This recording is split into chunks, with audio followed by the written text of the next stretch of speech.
Bank और मालियाती इदारे मुल्की मईशत की लाइफ लाइन समझे जाते हैं। यही वजह है कि इन मकामात की हिफाजत में मामूली कोताही भी मामूली तसव्वुर नहीं की जाती। मगर पाकिस्तान में ये कुलिया यकसर मुख्तलिफ है। यहाँ बैंक लूटना किसी मोबाइल फ़ोन शॉप लूटने से ज़्यादा आसान हो गया है। न मज़ाहमत न रुकावट और मिनटों में बैंक साफ। तो इसका मतलब कि ये ऐसे लोग उसमें शामिल थे, हो सकता है कि वो कोई बैंक का एम्प्लॉई हो या कोई प्राइवेट गार्ड हो जो कि वहाँ जो तैनात था, वो कोई उनसे इन्वॉल्वमेंट हो। हालिया बैंक डकैतियों ने बैंक के अंदरूनी सिक्योरिटी सिस्टम पर एक नई बहस छेड़ दी है। दूसरों की क्यों नहीं हिट होती? वो इसलिए नहीं हिट होती कि वो दूसरे ज़रा और तरीके से देखते हैं। ये कहते हैं ठीक है यार, चलो बिजनेस चले, क्यों हम ज़्यादा गार्ड लगाएं?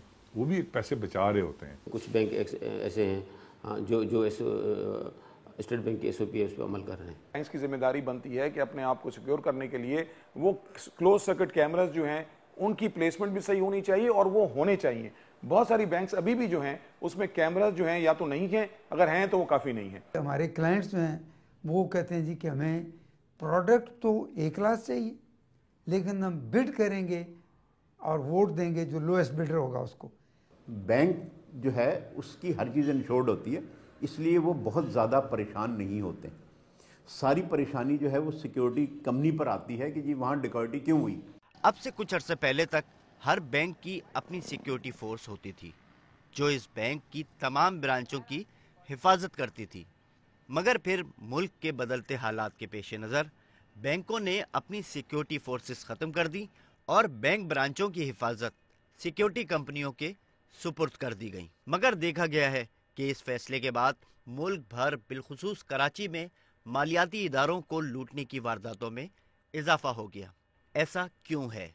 नंबर होते हैं, ये क्वांटिटी जो होती है, 1 होगा, 2 होगा, 3 होंगे, 4 होंगे, ये तो बैंक डिसाइड करता है। हम लोग बैंकों को रिकमेंड करते हैं। सिर्फ सिक्योरिटी सिस्टम की तब्दीली ही इन कार्रवाइयों में इजाफे की वजह नहीं, बल्कि मुल्की हालात का असर जुर्म पर भी पड़ा है। तो लग रहा ही है, मगर मेरे ख्याल से सारा ये इस फंड रेजिंग से सारा काम नहीं हो सकता। बाहर से ज़रूर आने फंड, बिकॉज मेरी एक स्टडी है कि जब इंसर्जेंसी होती है किसी मुल्क में, ये इंसर्जेंसी एक किस्म की है, आप टेररिज्म कह लें या कुछ और कह लें, तो ये जब ही होती है जब आपके एक रेगुलर तरीका हो आपके पैसे आने का। और हमारे बहुत से दुश्मन हैं जो सामने दुश्मनी नहीं शो कर रहे, मगर हो सकता है वो मुल्क जो है वो भेज रहे हो ये फंड्स।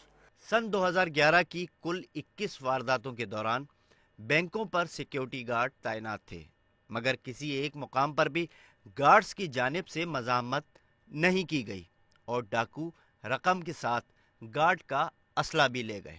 वो क्या गार्ड करता है यार? एक आदमी क्या कर सकता है? अगर 6-7 आदमी आ जाए हथियारों वाले, एक आदमी, मैं कहता हूँ 2 भी क्या कर सकते हैं?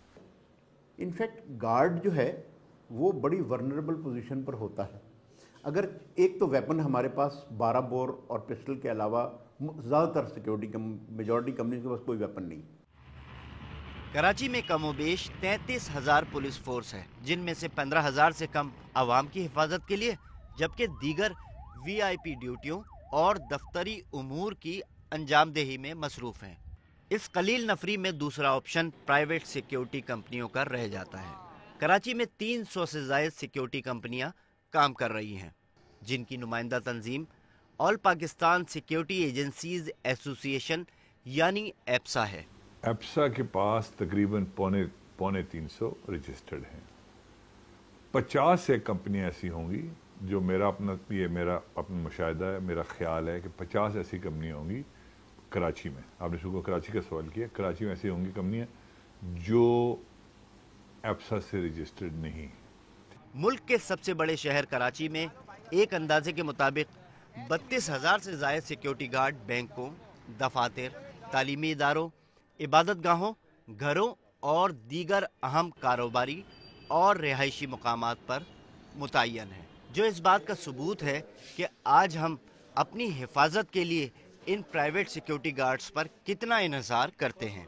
सिक्योरिटी गार्ड की सिर्फ जिस्मानी तरबियत की ज़रूरत नहीं, बल्कि ऐसे किसी शख्स जिसके पास असला भी हो और वो हमारे दरमियान हो, उसकी जहनी सेहत का मुआयना भी ज़रूरी है।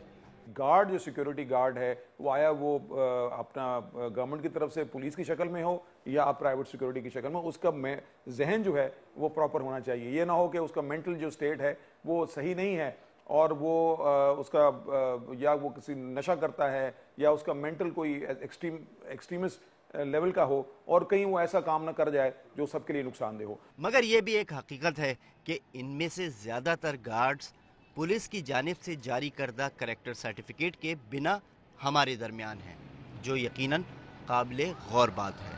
एटलीस्ट जो बैंक्स में जो ये प्राइवेट गार्ड्स जो जिनको हायर किया जाता है तो वो जो है उनकी प्रॉपर वेरिफिकेशन होनी चाहिए और बैंक्स की जिम्मेदारी बनती है कि जो भी गार्ड्स प्राइवेट कंपनी जो उनको देती हैं उनका वो होम डिपार्टमेंट से या पुलिस से एक वेरिफिकेशन या उनका एक क्लियरेंस करवा लें। पहले पुलिस ने कहा था कि उन्होंने एक पूरा एक मेरा ख्याल एसपी लगा दिया था और वो उन्होंने कहा था, एसपी ने कहा था कि मैं करूँगा, वो एसपी तब्दील हो गया, नया बन गया, नया लगा, वो काम कुछ रुका हुआ है वो। बट गार्ड जो अब लग रहे हैं जो हम लोग लगाते हैं वो हम वेरिफिकेशन करवाते हैं उनका लोड इतना होता है स्पेशल ब्रांच के ऊपर, सिर्फ ये काम नहीं, उनके और भी बहुत सारी जिम्मेदारियां हैं। बाद सिक्योरिटी कंपनियां अपने गार्ड्स की तस्दीक CPLC से कराती हैं, मगर CPLC कराची की हद तक तो किसी शख्स का क्राइम रिकॉर्ड बता सकता है, बाहर का नहीं, और वो भी तब जब वो शख्स पहले कभी किसी केस में गिरफ्तार हुआ हो, यानी उसका पुलिस रिकॉर्ड मौजूद हो। गार्ड्स की वेरिफिकेशन CPLC से वक्तन फ़वक्तन होती रहती है, लेकिन CPLC के पास चूँकि CPLC कराची का ही रिकॉर्ड मौजूद है, इसलिए हम इसको हतमी रिकॉर्ड नहीं कह सकते, ना हतमी वेरिफिकेशन कह सकते हैं। जब तक पूरे मुल्क का से ये इंटीग्रेशन ना हो, पूरे मुल्क से इसको वेरीफाई ना किया जाए, मैं समझता हूँ ये वेरिफिकेशन कराची की हद तक तो ठीक है, लेकिन इसके आगे ये काम नहीं कर सकती।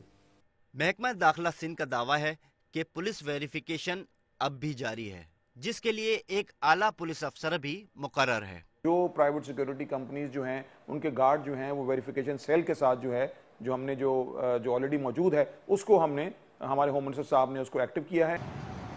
बाद सिक्योरिटी कंपनियां पुलिस के इस तस्दीकी निज़ाम से इस्तिफादा हासिल कर रही हैं। गवर्नमेंट ने एक SSP नॉमिनेट किया कि ये SP हमारी तरफ से होगा, जिसको एप्सा ने काफ़ी फैसिलिटेट किया, स्टेशनरी, टेलीफोन, फर्नीचर सब के साथ, और उसकी उन्होंने फ़ीस मुकर्रर की कि थ्रू एप्सा हम उसको पैसे भेजेंगे। मगर सॉरी टू से दैट कि वो सिस्टम बहुत इफ़ेक्टिवली काम नहीं कर रहा है। अगर हम 50 आदमियों की भेजें तो 2 की वापस आती है। हमने 570 उनको केसेस भेजे कि इन लोगों को आप वेरीफाई करके हमें दें, ताकि वो दें तो हम और 570 का बंच आपको दें। उस 570 में से अभी तक 25 वेरीफाई हो गया है इन 1 ईयर। मगर माजी की पुलिस वेरिफिकेशन को नहीं भूलना चाहिए, जिसकी कीमत 200 रुपए थी। वो क्या करते थे आपको पता है, वो खाना पूरी करते तो दस्तखत कर देते थे, आप लेके जाएं, उसकी एक फीस होती थी उसकी, हम नहीं, गार्ड ही लेके जाता था। हमारे पास गार्ड आता है, हम कहते हैं जाओ ये पुलिस वाले से वेरीफाई करके ले आओ, वो हम हैरान होते थे, दूसरे दिन वेरीफाई करके ले आता। अब तो हमें पता था क्या हो रहा है, तो वो जाता था 50 रुपये या 100 रुपये या 2 रुपये 200 रुपये दिए, जो भी होता वो वेरीफाई होके आ जाता था। जिस मुल्क में पुलिस का क्राइम रिकॉर्ड सेंट्रलाइज नहीं, वहाँ जराइम पर काबू पाना किस कदर मुश्किल होगा। कराची की बैंक डकैतियों में इलाका गैर से ताल्लुक़ रखने वाले सिक्योरिटी गार्ड्स के मुलव्विस होने के शवाहिद मिले थे, जिसका हल सिक्योरिटी कंपनीज ने अब ये निकाला है। ट्राइबल एरिया का गार्ड नहीं लिया जा रहा। अगर ट्राइबल एरिया का गार्ड लिया जा रहा है, वो आके कहता है कि मैं पुराना फौजी हूँ। ट्राइबल एरियाज के सबसे बेहतरीन जो फौजी होते थे फौज में, वो ट्राइबल एरियाज के होते थे। ज़्यादातर डकैतियाँ ऐसी हैं जिसमें गार्ड मिले हुए हैं और वो डकैती करते हैं और सारी चीज़ें पैसे से समेट के चले जाते हैं। ऐसा नहीं कि तमाम सिक्योरिटी गार्ड्स ना तजुर्बेकार और गैर तरबियत याफ्ता हैं। आइए अब देखते हैं कि सन 2011 में बैंक डकैतियों की ज्यादा वारदातें किन इलाकों में हुई और वहां सिक्योरिटी के इंतजामात कैसे थे। नॉर्थ नाज़िमाबाद में इलाका, गार्डन के इलाके में, गोलीमार के इलाके में, ये आप ایسے سمجھیں کہ یہ جو شارع فیصل جو ہے اس کے جو وہ سائڈ ہے جو جہاں پہ ڈیفنس وغیرہ ہے وہاں پہ آپ بے شک دن میں 2 گارڈ لگا دیں کوئی حرج نہیں ہوتا. وہاں پہ یہ لوگ کہتے ہیں جی زیادہ لگائیں 4. ایک سیکیورٹی گارڈ جو چپڑاسی کا بھی کام کر رہا ہو یقیناً کسی بینک کی حفاظت کے لیے ناکافی ہے، اور جب اس کی پوزیشن ڈاکوؤں کی پہنچ میں ہو تو کیا ہی کہنے. موسٹلی گیٹ سے باہر کھڑے ہوئے ہیں کہ جی باہر سے وہ کریں، تو باہر سے ان کو قابو کرنا جو ہے وہ اتنا زیادہ مشکل کام نہیں ہے. یا گیٹ کے اوپر اگر 4 آدمی ایک ساتھ آ جائیں تو اس گارڈ کو قابو کرنا جو ہے وہ نہیں ہے. اب سوال یہ اٹھتا ہے کہ کراچی کے پوش اور مڈل کلاس علاقوں کے بینکوں کے سیکیورٹی انتظامات میں اتنا فرق کیوں ہے؟ اس لیے کہ وہاں پہ لوگ آتے ہیں، صاحب لوگ آتے ہیں سارے، تو اس بینک کا امپریشن اچھا بنتا ہے. اس کی پرواہ نہیں کرتے کہ جو نارتھ ناظم آباد میں جو بینک لگا ہوا ہے ان کا، وہ وہاں پہ بے شک ایک گارڈ کھڑا ہو. وارداتوں کے حوالے سے خطرناک علاقوں میں سیکیورٹی نہ کیے جانے کی ایک وجہ بینک انتظامیہ کے نزدیک کسی خون خرابے سے اپنے سٹاف اور کسٹمر کو بچانا ہے. کچھ ایسے بھی ہیں کہ جنہیں اسلحہ چلانا نہیں آتا، کچھ ایسے بھی ہیں کہ جن کے اسلحہ جو ہے وہ خراب ہیں، اور کچھ ایسے ہیں کہ جو وہاں پر کوئی ایکشن نہیں لیتے. تو یہ ساری چیزیں ملا کر جو ہے وہ بینک ڈکیتیوں میں بڑی کرامت ثابت ہوتی ہیں کہ بینک ڈکیت جو کرنے والے ہیں ان کے لیے ایک بہت بڑا ایڈوانٹیج ہے.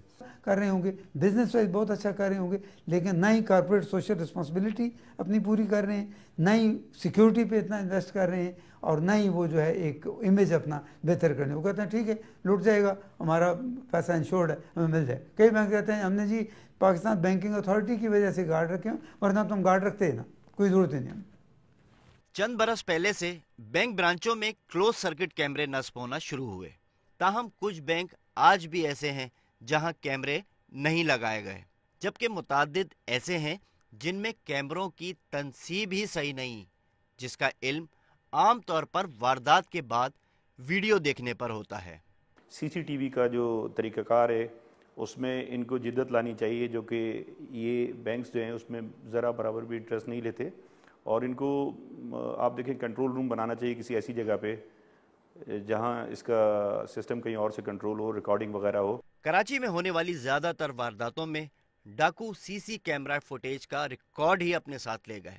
یہ اس بات کی نشاندہی ہے کہ آنے والے پوری تیاری اور اپنے ہدف کو حاصل کرنے کے لیے بھرپور معلومات کے ساتھ آئے تھے، اور ایسے میں شک اندر کے ہی کسی آدمی پر جاتا ہے. بڑے تھوڑی دفعہ آپ نے دیکھا ہوگا کہ ان ڈاکوں میں والٹ کی طرف گئے ہیں. والٹ کو کھولنے میں ٹائم لگتا ہے، اس میں چابیاں لگتی ہیں، فلاں کی چابی ہے. اس میں کبھی کبھی بینک والوں کی بھی وہ ہو سکتی ہے ملی ہو. سن 2011 میں لوٹے جانے والے تمام بینکوں کا C C T V footage data انہی برانچوں میں جمع ہو رہا تھا، جو یا تو ڈاکو لے گئے یا ضائع کر گئے. یہاں ایک بار پھر بینکوں پر انگلیاں اٹھتی نظر آتی ہیں. اب یہ لوگ ساری چیزیں سامنے اس طریقے سے رکھتے ہیں، ڈاکو آتے ہیں، وہ ان کی سی ڈی یا کیسٹ جو نکال کے لے جاتے ہیں، اور یہ پھر یہ کہتے ہیں جی جاتے ہوئے سی سی ٹی وی کی وہ ریکارڈنگ ساتھ لے گئے ہیں. تو کافی چیزیں ہیں جو کہ بینکس کے اپنے کرنے کی ہیں، زیادہ تر چیزیں ان کے اپنے کرنے کی ہیں جو کہ یہ نہیں کرتے. بینکوں کے اندرونی حفاظتی انتظامات بہتر کیوں نہیں ہو رہے؟ کیا اس کی وجہ یہ ہے کہ لوٹے جانے والا پیسہ انہیں انشورنس کی شکل میں واپس مل جاتا ہے؟ تو خون خرابہ کیوں؟ اس نظام میں دیگر اسٹیک ہولڈرز یعنی پولیس اور سیکیورٹی ایجنسیز کا کیا کردار ہونا چاہیے؟ جانیں گے مگر ایک وقفے کے بعد.